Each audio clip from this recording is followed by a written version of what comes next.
Hello Legion, this is Hadrian. Thank you for being here. Let's go over the fall 2017 update to Civilization 6. This is the anniversary patch for Civ 6, as it marks the second time the game has gotten a fall update. The patch brings with it a huge array of changes to the religion system, along with a smattering of additional changes and fixes, both major and minor.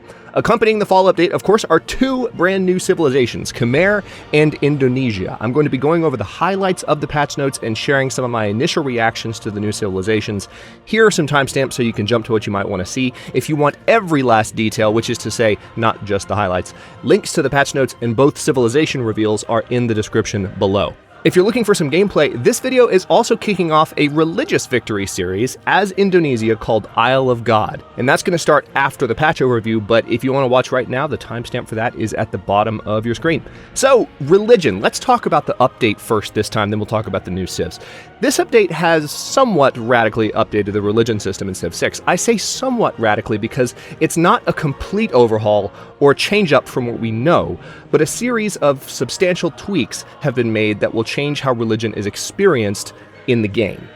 The biggest aspect of this change for me is that all religious units now move on their own unique layer of the map, which essentially means that no longer will the presence of religious units interfere with troop movement, building plans, or really anything else you're doing, because they're in their own layer now. This is a fantastic and much needed change, which is why it's at the top of my list. Interestingly, military units can no longer slice through the religious units of a civ you're at war with like butter, and in so doing, decimate the religion's influence in the area. This is no longer so for a couple of key reasons. First, a condemn heretic action has been added to military units, which uses a turn, whereas before, all you had to do was run over a religious unit like fresh roadkill. It's kind of like pillaging a tile or a trade route now. Second, as part of the AI tuning in the fall update, religious units will no longer flock to distant cities in large hordes, so you're going to have fewer opportunities to do all that butter slicing anyway. And as you may have already heard, there are new religious units. The warrior monk unlocks with one of the new follower beliefs, which I'll mention in a second, and is an actual... well, it's actually not a religious unit. It's a land combat unit that you purchase with faith because you made it part of your religion. Neat. Then there's the Guru, a religious support unit similar to the medic, but for religious units, obviously. Speaking of land combat and religion, religious units now exert zone of control and receive flank and support bonuses similar to military units when they're in religious combat. Also, two new pantheons, founder beliefs, follower beliefs, enhancer beliefs, and worship beliefs, two of each of those, have been added to the game, which deepens the variety of options available to you as you found and customize your religion to your map and to your playstyle. 9 of the current leaders in Civ 6 have been programmed with a new low preference for religion, which means that not every AI player will gun hard for a religion in the early game. This in particular should make acquiring a religion and acquiring one early on upper tier difficulty settings particularly easier. Maybe not easy, but easier. Another big change, like in previous Civilization titles, religion is now spread via trade. The destination city of a trade route gets a full strength spread effect from the origin city's major religion, while the destination city's major religion exerts a half strength spread effect on the origin city. Die-hard Civ 5 players should now feel a little more at home with the religion system in Civ 6. Maybe. And finally, the religion lens itself has been totally overhauled, presumably in order to make it easier to see where sources of pressure are coming from. We'll be checking that out in the series following this overview, so stay tuned for that. As for the rest of the patch, religion got what is safe to say the majority of the love, but there are a number of noteworthy changes worth spotlighting, and there are of course a bunch more than this. The AI has been given a fresh round of polish this update, as per usual. It should now be better at building fleets and assaulting coastal cities, sieging cities by land, reconverting holy cities, placing cities and districts, scouting tribal villages, evaluating great works, using inquisitors to full effect, and more. There have been a variety of interface-related enhancements as well, most important of which is a first pass at sorting trade routes by yield, which previously had to be modded into the game. So I'm going to turn off better trade routes in this series that I'm starting so you can see what the vanilla option looks like. It's still not as good as the mod, but I'm sure they'll get there. Another significant UI-related change is that the gossip messages have been tweaked to be less spammy. Hallelujah, right? Last but not least, a few glaring bugs have been addressed, mainly the issue with AI proposing trade deals that they themselves don't like, as well as the instant peace glitch with city-states. Also, slingers can earn their boost toward their archery tech if they kill a unit in self-defense now, which is much needed, I think. There are a few more changes on the list than that. Those are the big ones. Those are the ones that I found the most interesting, but don't forget to check out the patch notes if you don't want to miss anything. The link, again, is in the description below. As for the new civilizations, scenarios, and other additions, the first civilization to be revealed before the patch was the Khmer, led by Jayavarman VII. Their unique ability is called Gran Bares. Farms provide +2 food if they're adjacent, get this, to an aqueduct. Also, you get +3 faith and +1 amenity to each city that has an aqueduct. So I think it's nice to see aqueducts granted some significance outside of a playthrough as Rome. Also, +3 faith is substantive when you're playing really wide, which in Civ 6 is generally what you have to do, especially on high difficulty. So the +3 faith per city when you have an aqueduct is going to be a pretty big deal for Khmer. And you're also going to notice that there's a running theme with both of these new civilizations playing nicely with the religion system. Jayavarman's unique ability is Monasteries of the King. Holy sites provide +2 food and +1 housing if placed on a river. Holy sites will also provide a culture bomb. So if you have plenty of river nearby, this will basically allow you to bypass building granaries in the early game, because you get the benefits of the granary just by building the holy site, and it'll kill 2 birds with 1 stone. And of course you can add the granary later for a compounded effect, but it's a nice strategic option when you're trying to rush production of the early game, and particularly get to a religion before anyone else. It'll be interesting to see how it plays out. Now, of course, the Khmer also have a unique unit. It's called the Domre. It unlocks with military engineering technology, it's a unique medieval siege era unit, and it is an elephant with a ballista on its back. I mean, what else do you want me to say? Aside from the fact that it can move and shoot in the same turn, and it also exerts zone of control. So this thing is a beast, and I'm kind of excited about it, to tell you the truth, because it's an elephant with a ballista on its back. Also, there's the Prasat building, which is the same yield as a temple. Missionaries purchased in this city receive the Martyr promotion. Missionaries. And every Prasat building, which again replaces the temple, has a relic slot. Missionaries with the Martyr promotion, not apostles. This is going to make Khmer a serious culture and religious contender, because as missionaries drop, you're going to get relics every time, which is going to give you culture and it's going to give you faith. So Khmer is shaping up to be a very interesting civilization to play as, and I might have to bust into them on the channel soon. So also, Indonesia. Indonesia's unique ability is the Great Nusantara, which is a minor adjacency bonus for coastal tiles to holy sites, campuses, industrial zones, and theater squares.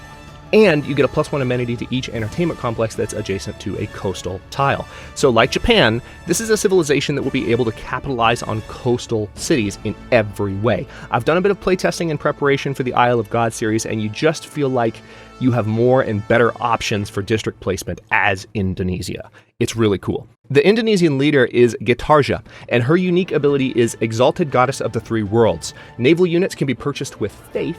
Religious units pay no movement to embark or disembark, so they can just get on and off the coast easily and get into the water and just go where they need to go.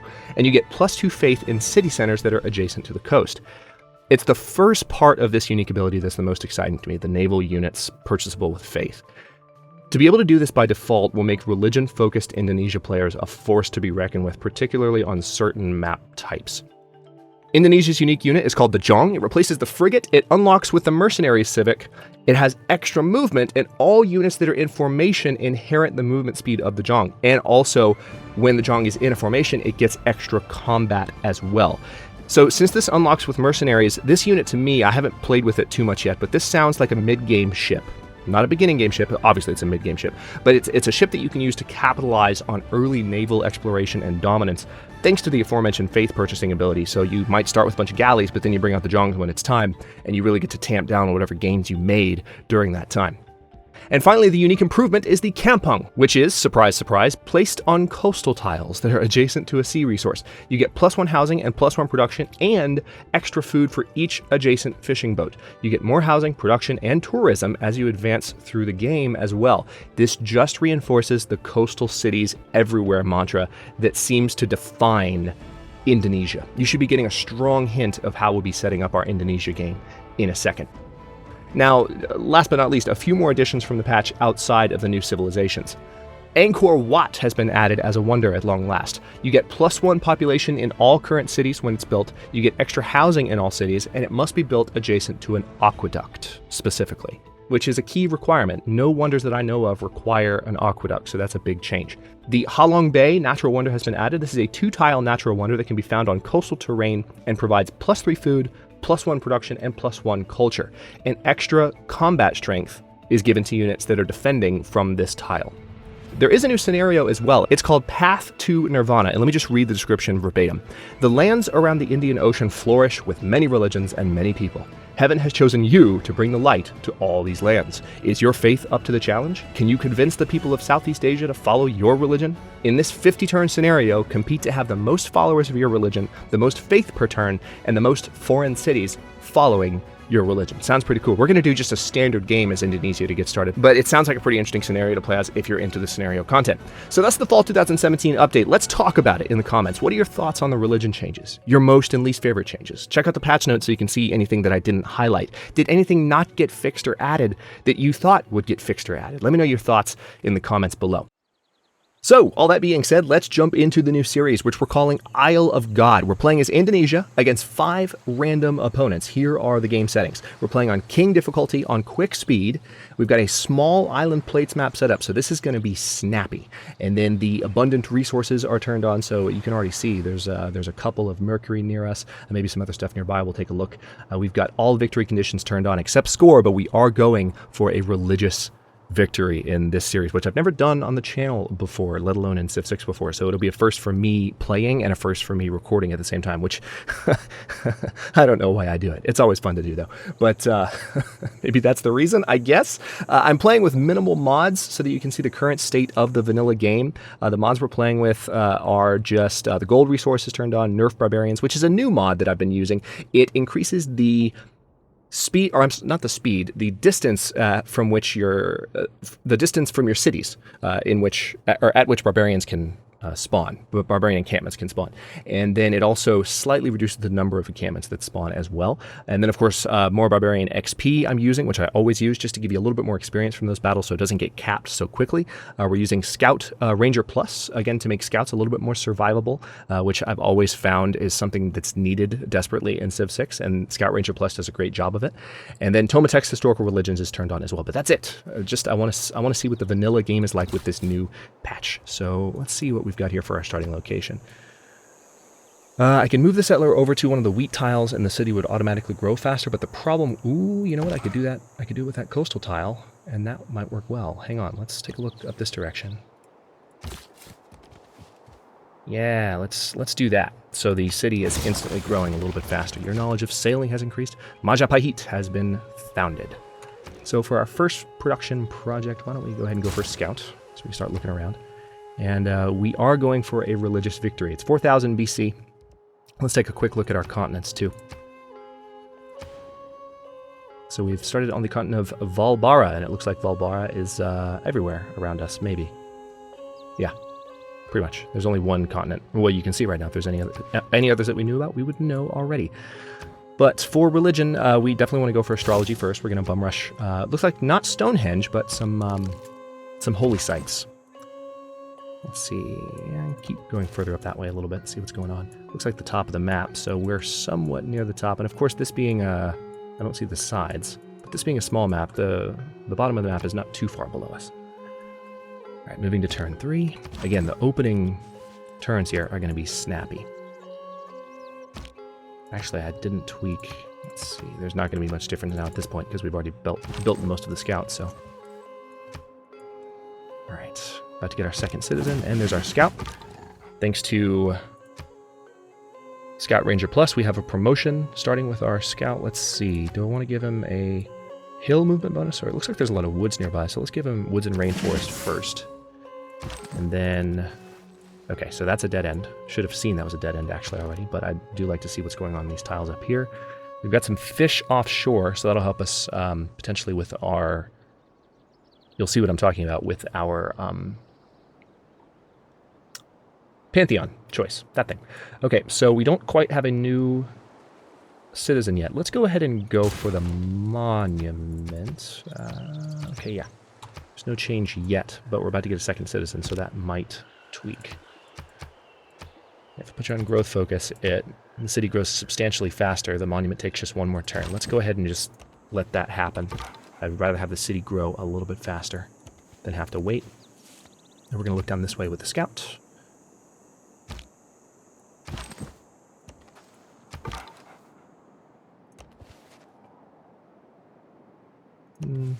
Okay. Just wanted to poke my head through those woods, rather, and see what's going on there. The Pantanal Nice. is the most complex intertropical alluvial plain of the planet, and perhaps the least known area of the world. Okay, so our research I in don't astrology believe is in now astrology. complete because I'm a Sagittarius, and we're skeptical. we found that natural wonder. There's a barbarian scout as well. That's kind of annoying. So let's go right here and see if we can block him for a bit with our scout, which is a little annoying because I'd rather be able to look around with the scout for a second. But let's see. For our next research, we have, again, we have some irrigation near us. I wonder, I've never noticed, when you research irrigation, if you found a city on top of, like, wheat, do you automatically get the 3 food? I think you should, so we'll have to check that when I do that. That just occurred to me. I've never noticed that in Civ 6. It probably was the same way in Civ 5, but I just didn't think about it. It's a small detail, but okay. So we have some animal husbandry near us. We have some mining near us. Also fishing. It could benefit us to go ahead and go for sailing since we are... Yeah, let's do that. Because we are going to be a naval-focused power as well. We're going to be naval, we're going to be religious. A little bit different than my past Civilization 6 playthroughs. I'm excited.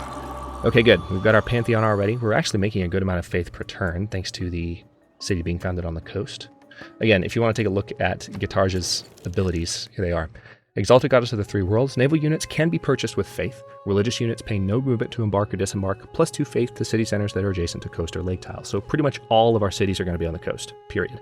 Coast and lake tiles provide a minor adjacency bonus for Holy Site, Campus and Industrial Zone, and Theater Square districts, and then extra amenities from entertainment to each entertainment complex adjacent to a coast or lake tile. So everything coastal that we can possibly do will help make this civilization more powerful. And then, of course, the naval unit and the kampong. The kampong also is a huge coastal benefit. All right, so that barbarian went that way. I kind of want to take advantage. See, I'm glad I did that. We've got a goodie hut here. And a new population. Very good. All right, so...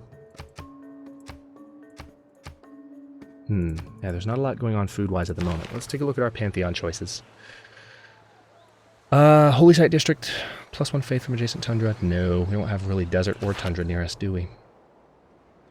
Definitely, well, we got tundra up there, but not enough to really worry about. Sacred Path. Not really a lot of rainforest until we go a little... I mean, there's a little rainforest further south, but nothing there. +1 amenity to cities if they have a Holy Site District adjacent to a river. Now that we could potentially pull off, because we could put a Holy Site right there. So that could come in handy. Monument to the Gods? Nah. Divine Spark. I like to go for Divine Spark just for the extra great person points. It comes in handy. Nope, we don't have marsh oases or floodplains near us. God of the Sea. Production from fishing boats. We'll get extra production in 2 different spots here, and also we'll have the capital could actually be a huge production city. We've got some fish near us, so that's tempting. Again, going for the naval power theme. That's not one I typically go for. Culture from pastures, food from camps, faith from quarries. +2 faith from mines over luxury and bonus resources. This was +1, but they changed it. It's now +2, which is quite nice. Goddess of festivals, craftsmen, oral tradition, god of the forge. Yeah, these I don't typically go for. 25% production towards ancient and classical military units. Nah. These are the new Pantheon beliefs, by the way. City patron goddess, 25% production towards districts and cities without a specialty district. So basically the first district is built fastest. And then the earth goddess Pantheon, +1 faith from tiles with charming or better appeal. So if you're going for that culture victory, you can also really boost your religious output simply by having really, really good appeal to your tiles, which is kind of cool. City growth rate, 10% higher. You know what? I think I'm going to go for God of the Sea. Just wanted to take a look at those new changes since religion has been such a major focus. We'll take a look at the religious lens once there is a religion to speak of. But for now... It is not wisdom, but authority that makes a law. All right. One thing they didn't change in the patch is they didn't re-add... Or maybe they did. Maybe I'm imagining it. But in recent patches, they took out the prompt for you to change your policies, and so you have to remember to do it every time you finish researching a civic. And they didn't switch that back. So I'm going to try and be in the habit of every time I finish a civic of just clicking the change policy button. I think part of the issue was the civic completion dialogues wouldn't pop up, so you wouldn't even see the button, which I just clicked. And maybe we'll see later in the game if they actually fix that or not. But from what I've seen so far, they did not. Double experience for recon units is tempting. Let's go ahead and do that. And then extra production in all cities. We're going to have enough faith in gold as is, I think. We already have a good amount of gold. Speaking of gold, how much is it going to cost to buy a builder? 130? Okay. Let's go for foreign trade next. We have not found a new continent yet. Yeah, see, I don't want to go too far away. Well, no. Yeah, I'm just gonna scout. We've got a warrior up close to home, so if the barbarians find me, I think I can defend. All right, we found an encampment. Actually, a couple of goodie huts. Very nice. Crap. Okay, we got a boost towards riding and a promotion for the scout. All right, now we've got an extra pop. I could go ahead and build a holy site here. Or here. That would make it slightly more impervious to harm if I put it there. Maybe that's not the district we want impervious to harm, though. I'd rather have, like, the industrial zone on that cliff tile. So we'll go with that. And then we'll go for a settler after that. Aha! Gorgo! Gorgoemi, Χαβασιλέας τα Σπάρτας και χαγεμόν των Χελένων. Τι είσαι εσύ, τι νας νίκας χωιός τεσί αγγέλειν. Well, none yet, but we'll get to that. So, it's an honor to meet you. We would love to sample your hospitality. So Sparta is right offshore here, but on a different island. Your progress towards foreign trade has advanced considerably. Very nice. Because we found another continent, I'm guessing. What's it called? Yes, Nena. So we've started on Valbara, and then there's this continent of Nena over here. This is the new religious lens. You can't see much from it yet because there's no religions, but notice that the map actually goes black. I know I said a second ago that I would wait to look at it, but I couldn't help myself. So let's bring this war a little farther down and see if we can spot that scout before he gets frisky. Actually, I didn't give that scout his promotion. Spartan delegation honors you with gifts of olive oil and black broth. Accept them with honor. Your delegation is most welcome. So maybe I can send a delegation her way. I kind of don't want to, though, because I want my gold for my builder. Vessels large may venture more, but little boats should keep near shore. Okay, there's that scout. So that was convenient timing. Let's go ahead and pay him a visit with the warrior.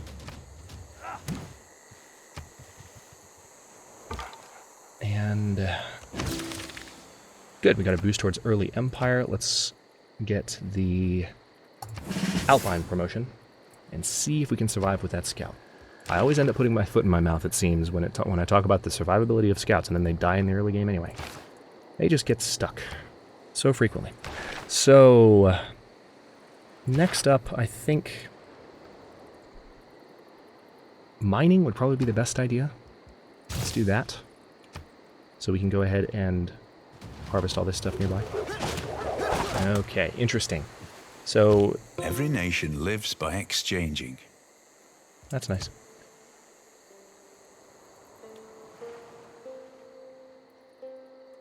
If I put the scout here, he will almost certainly die. But I have to start attacking the slinger to start doing damage to him. So let's... I mean, the only chance I have of surviving is to attack the slinger, so we'll see how this goes. There, he is getting double experience, but I don't know. This is probably going to lose that scout after all that. One thing after another. I wasn't counting on that, on the slinger to approach from here either. I was hoping he'd be like here, and then I could just slink back out, but no. So let's go for craftsmanship next. Work our way towards, as usual, I'm going to get towards political philosophy as soon as possible so we have a government type.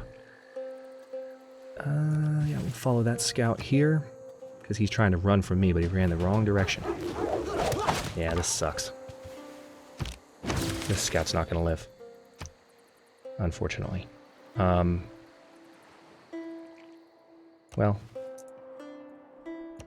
May as well go down swinging.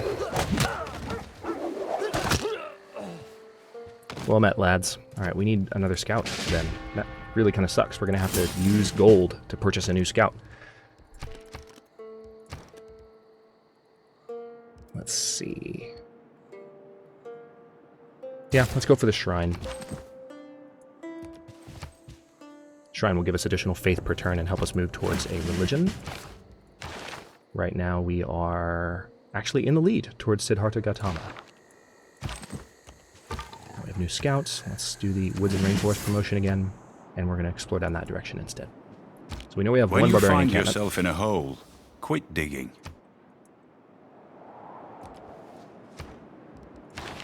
All right, so let's go for pottery next, so we can go for writing and have a campus district. Where the heck is this barbarian scout running to? That's what I want to know. Ah, there you are. Now, it said major victory, but I'm kind of hoping... Okay, no, he's not going to die. What a shame. At least this warrior should level up soon.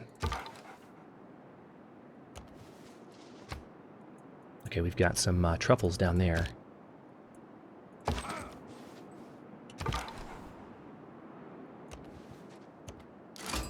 Welcome Hey, to it's the Teddy. United States And he's on of the same America. island as us. If you conduct yourself well, you can consider us friends. We need to found a second city, but I'm going for that religion first. I want to have the best possible selection of religious choices, of belief choices. Okay, are we on food focus still? That's fine. I'll keep it there for now. That scout is running all the way up there. So notice the scouts also have increased visibility, which I makes it thought easier to clay spot must threats, feel happy in which the is the main good issue. potter's hand. Skill without imagination is craftsmanship. Do I want to change anything? I want the second scout to level up, so I think I'm going to keep that as is and keep the production bonus too. Let's go for writing, and then I'll go ahead and queue up animal husbandry because we're definitely going to want that next.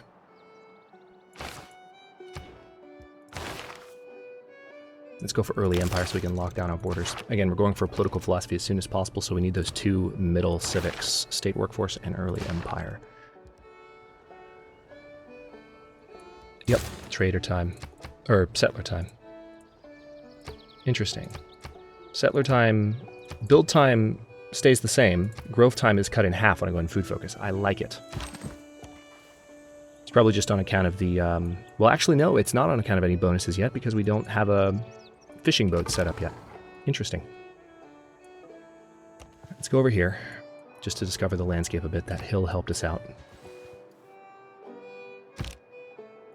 Where are you going, Teddy? What's in that direction?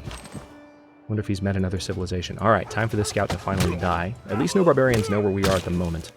Because that scout found us and then decided to run in the opposite direction he should have been running. Oh, shut up, Gorgo. If you haven't noticed, I'm clearing barbarian encampments.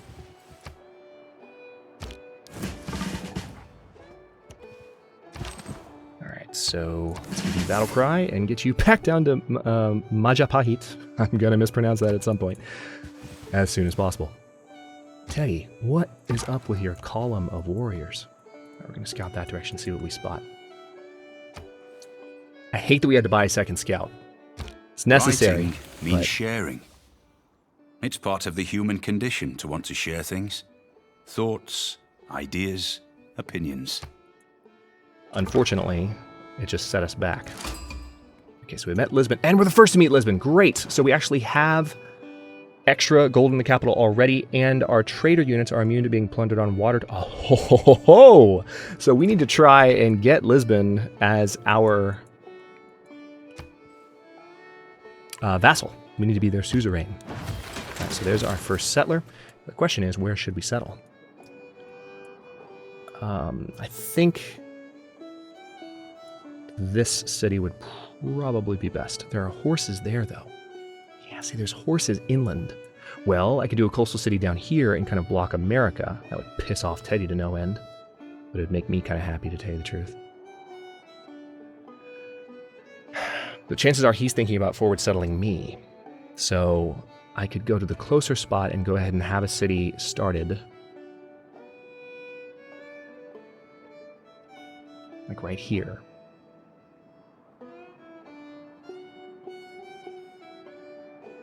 Yeah, let's do that. And then I do need a trader. Let's go ahead and get that queued up. And keep looking around on this part of the world to see what else we can find.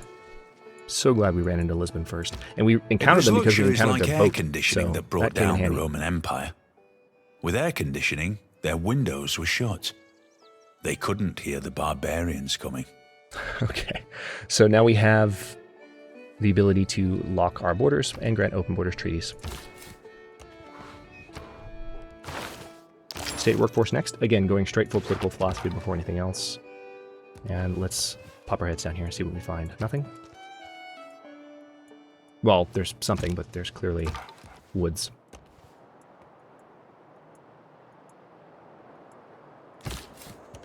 Alright. We're not going to be able to found a city next turn. Yeah, see, they found the city of Boston right there where I was thinking about putting a city. Dogs look up to us. Cats look down on us. Pigs treat us as equals. I kind of want to take Boston from him, I'm not going to lie. I kind of want to have some early game attacking. Also, we can go ahead and purchase a galley next turn, I think. We can use some faith. Okay, so we've got writing now, the ability to build campuses. The next choice is interesting. We could keep going for this sailing focus, but it would really take some time to do it. Or we could do something that'll help give us production. Like we could research the wheel. Now we don't have desert near us, so pyramids is not an option. Pyramids are not an option. We could go for shipbuilding so we have access to the kampong, which is the most tempting, frankly. I kind of want to go for celestial navigation.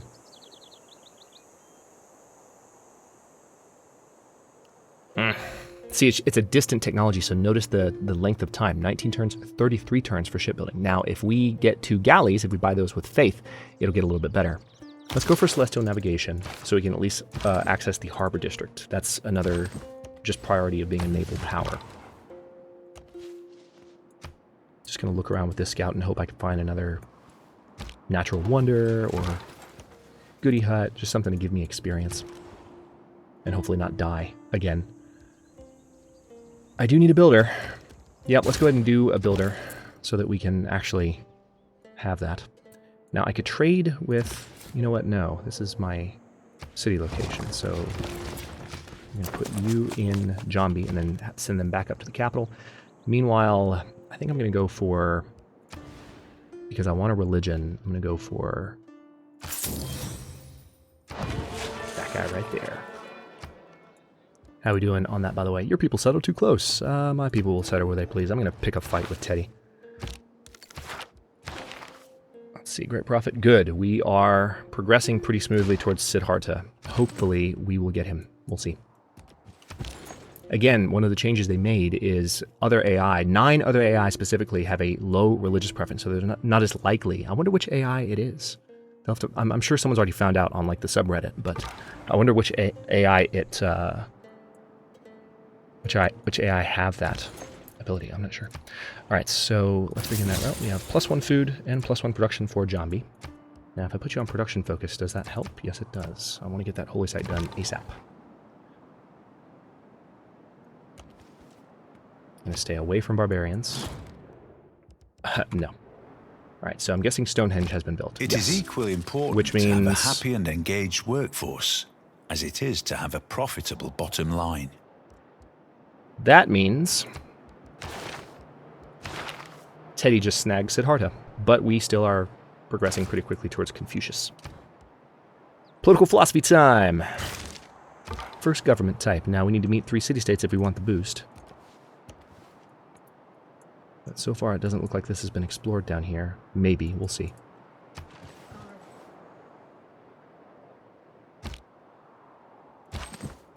Okay.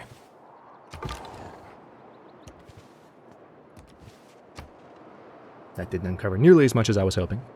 But there might be some other stuff over here. Let's see. Nope, not really. But there's a hill tile right next to us, so we can check that out next turn. Let's go ahead and purchase our first galley with faith, because we can do that. It's pretty awesome. Second settler, I guess. Probably a good idea. Or a granary. Let's get that granary knocked out so that we're not waiting on it for too long. And let's go for that fishing boat so we can get that production bonus as well from Majapahit. That's also food and fish. Ah, barbarians have found us. It's a barbarian slinger, too, which is the oddest thing. I don't remember seeing a scout discover us. I remember the one scout, and we chased him down and caught him, but okay. Whatever. He's going to come in and wreck my day now. Yep, he is. You little jerk. I came this way because I thought there might be an attack force behind him. I didn't want to risk it, but... Let's see. Purchase a slinger, 90 gold. Going to do that next turn. So our district is about to get pillaged here, and I'm not too happy about it, to tell you the truth. Let's get back on land for now with that builder. More barbarians nearby, unfortunately, so that shrine is about to get wrecked. Damn it! Okay. Slinger time. Aha! So maybe... How did they find me? I don't remember seeing a scout or a warning. How are we doing on the Great Prophet? Okay, I think we're going to get him. I think we're going to get him. Alright, this builder... We probably need to go for Mercury, because that's our only luxury resource nearby that we can mine. I kind of want to go there just to see what I find. Yeah, see, there's not a lot. Now I can run the other direction because they can't get behind me. I can get away somewhat quickly. A little frustrated that I'm blocked in here, though. That's a shame. 6 experience from that battle. Nice. Alright, let's repair the shrine. It's just going to take one turn. And we need the boost towards archery, so we're going to try and use... Oh, there's a scout. Didn't see him until I moved the warrior. Damn it. You must have been the one that found me. Found me and then set back out, I guess. Yep. Knowledge of the wheel has been boosted considerably. Alright, so Hanging Gardens has been built. That's predictable. Ah, someone else got the other Great Prophet. How in the hell? Alright, so we're going to be the 3rd religion now. I'm not going to lie, I'm a little bit annoyed. Okay, we can't kill the slinger with our warrior. Gotta kill him with the slinger. How the actual hell? I mean, I know... Seriously, how did that happen? They must have bought him with faith. They had to have. They must have patronized him. Now, if we had not lost our shrine at that exact moment, it might have been better. But no. That's annoying. Alright, let's get that other fishing hut. Or fishing boat. Well, damn. I'm going to do Holy Site prayers just to ensure we get a nice boost towards that, because we're having a little bit more trouble founding that religion than I would have thought, given our faith bonuses and such. It's not going as smoothly as planned. That's rude. Alright, boost towards archery, yes please. There we go. And we'll promote that slinger next turn. Yeah, let's go ahead and build the shrine here too. It's already on production focus, so we can't make it go any faster. But we can get our second galley in a moment, in the next turn actually. And that'll give us a boost towards the other tech we need to research.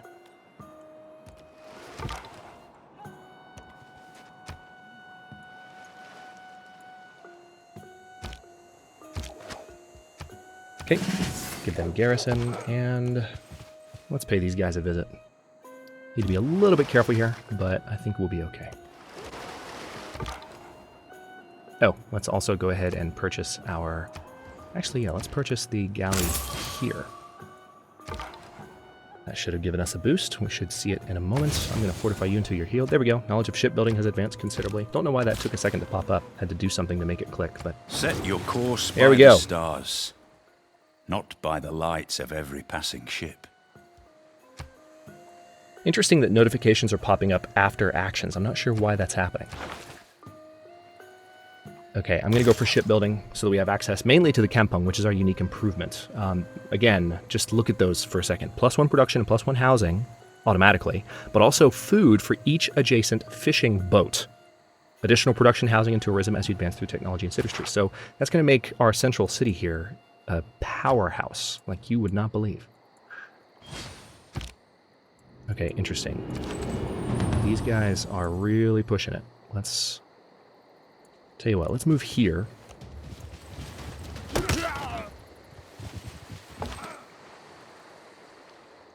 Just so we're a little bit less surroundable, so to speak.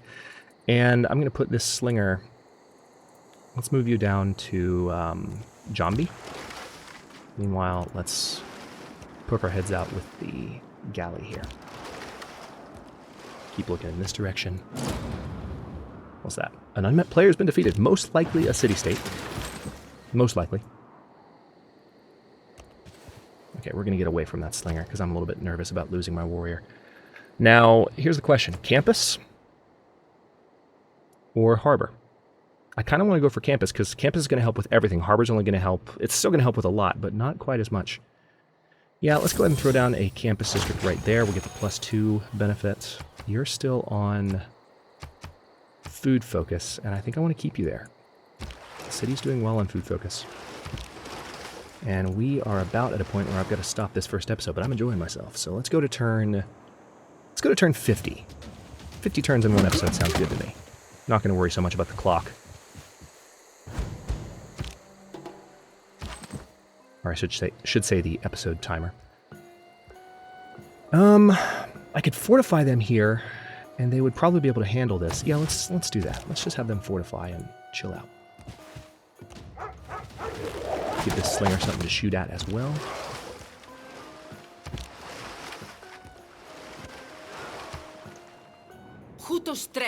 Gorgo, seriously, knock it off. I think one thing I really wish that they would do, this goodbye button only pops up once the animation is done playing, because if you played Civ 6, you have seen these animations. There's a reason that I yell at the AI to leave me alone every time they do this, because you can't just click the button right away. You have to close out of the initial animation and then get to this screen where the button slowly appears. I think the button should be on the screen right away, so you can just skip. Why it's not is beyond me. Alright, so that warrior's dead. This slinger might be able to hit me? Nope, not quite. So what we're going to do, actually, is we're going to hit them. Reduce their attack power in advance of their attack. And get some experience. So their attack will probably promote us. Turn 45. Very nice. Oh, crap. A lot of barbarians out. Alright, so that's as far as we can go with that galley.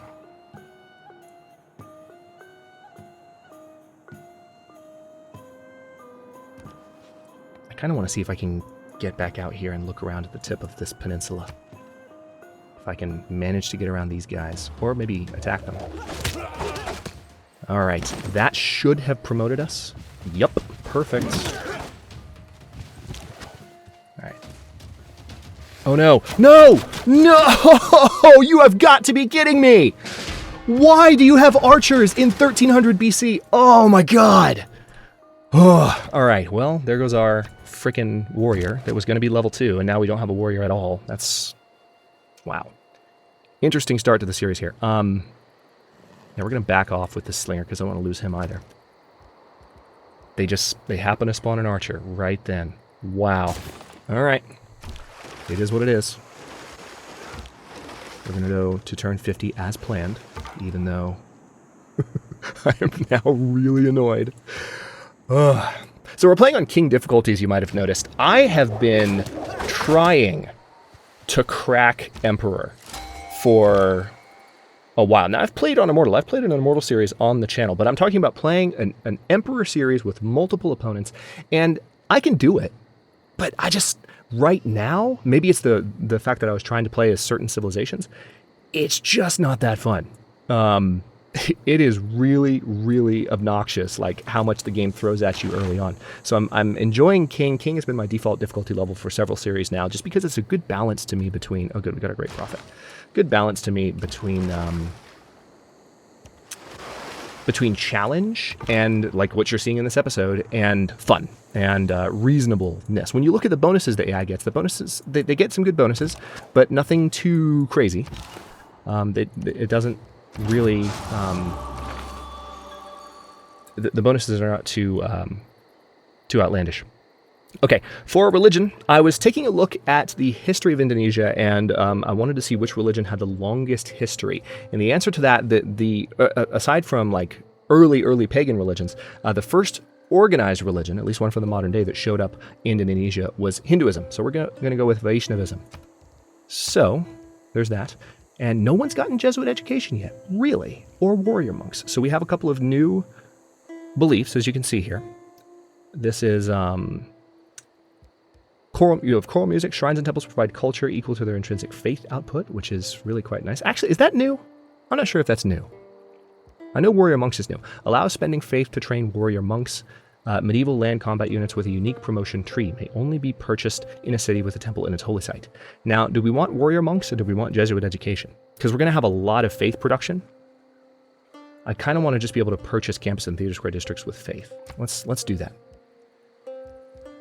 Now, we've got some other bonus beliefs here as well. Dar Emer, this is a new building type, allows construction of Dar Emers, +3 faith, +1 additional faith for each era since constructed or last repaired. And then down here, we have religious colonization. Check this out.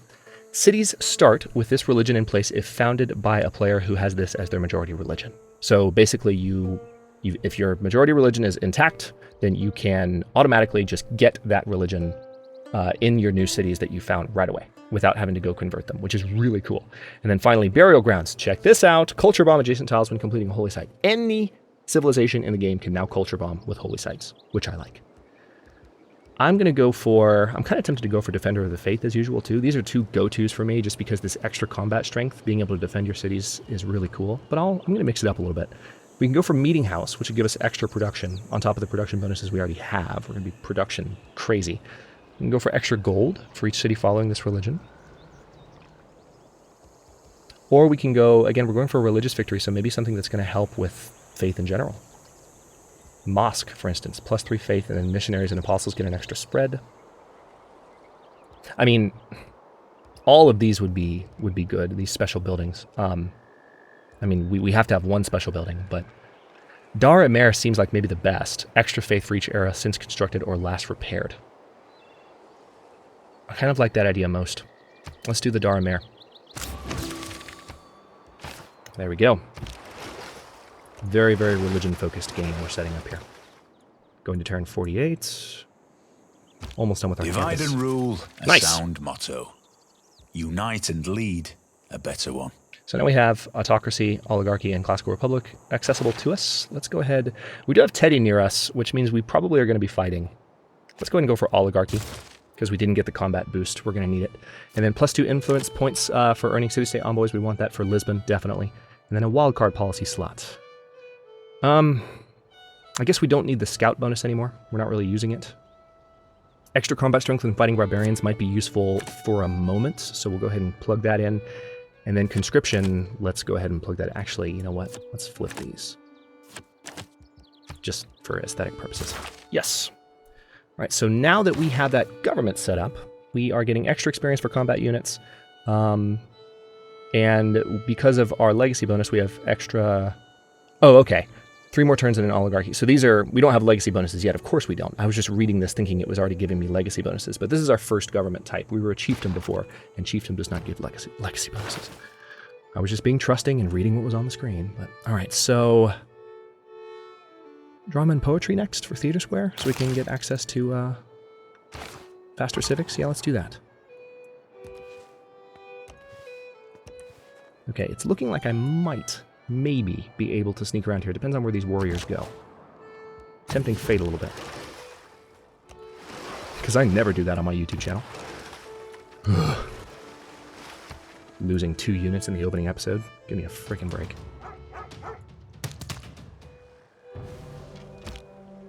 More archers. Alright, let's get the hell out.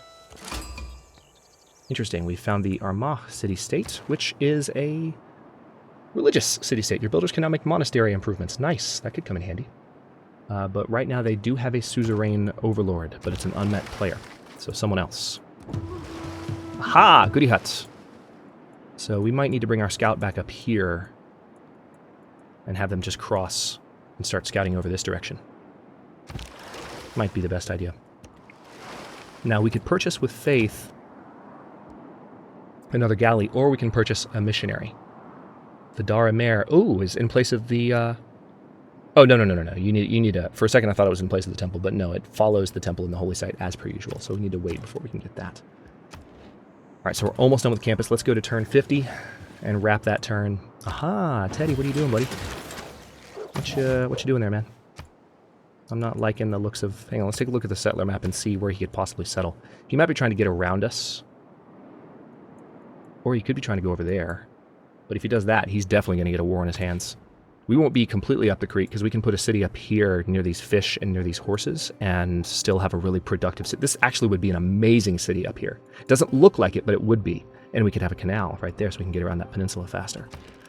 But